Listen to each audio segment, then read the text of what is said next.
Iran's president just said something that tells you everything about what's happening right now. Iran has been Islamic, is Islamic, and will remain Islamic. No amount of country-selling violent thugs will change that. That wasn't a slogan. That was a warning. Because Iran is facing its biggest wave of unrest in years, and it didn't start with politics. It started with money. 3 weeks ago, shopkeepers at Tehran's Grand Bazaar, the economic heart of the country, did something rare. They closed their doors. No trading, no business. A silent protest against a collapsing currency. The Iranian rial has been in free fall. Prices are soaring, savings are evaporating, and for ordinary Iranians, daily life is becoming unaffordable. That economic anger spilled into the streets. And now, President Masoud Pezeshkian is trying to walk a tightrope. On state television, he made 2 promises at the same time. 1, the government will listen to protesters and fix economic problems. 2, the state will not tolerate what it calls rioters and terrorist elements. Pezeshkian says there's a clear line. Protesters are citizens with real grievances. Rioters, he claims, are something else entirely. And according to him, they're being backed from abroad. The president accused the United States and Israel of orchestrating the unrest, saying the same forces involved in last year's 12-day war are now trying to destabilize Iran internally.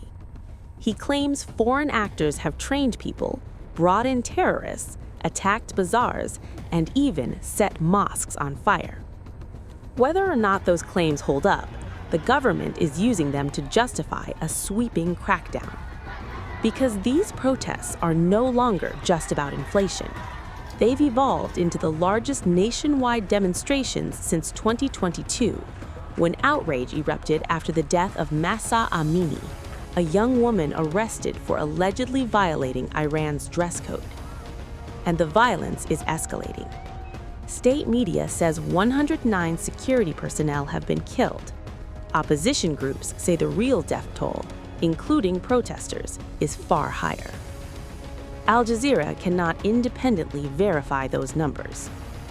Footage from a forensic center south of Tehran shows dozens of bodies in black bags. State TV says they're victims of armed terrorists. At the same time, Iran has imposed a nationwide internet blackout, cutting off communication for more than 72 hours.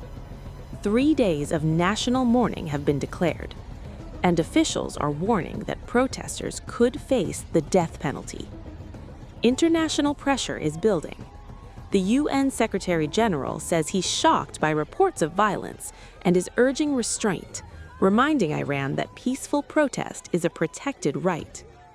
But this crisis isn't happening in isolation. It's unfolding as the United States, under President Trump, signals a far more aggressive stance toward Iran, openly discussing sanctions, cyberattacks, and even military options. Iran's response has been blunt. Any attack, lawmakers say, would make U.S. bases and Israel legitimate targets.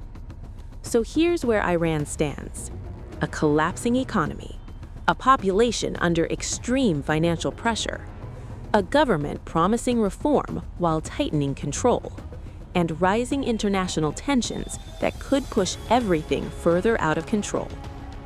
What started with closed shops in a bazaar is now testing the future of the Iranian state and how much pressure it can absorb before something breaks.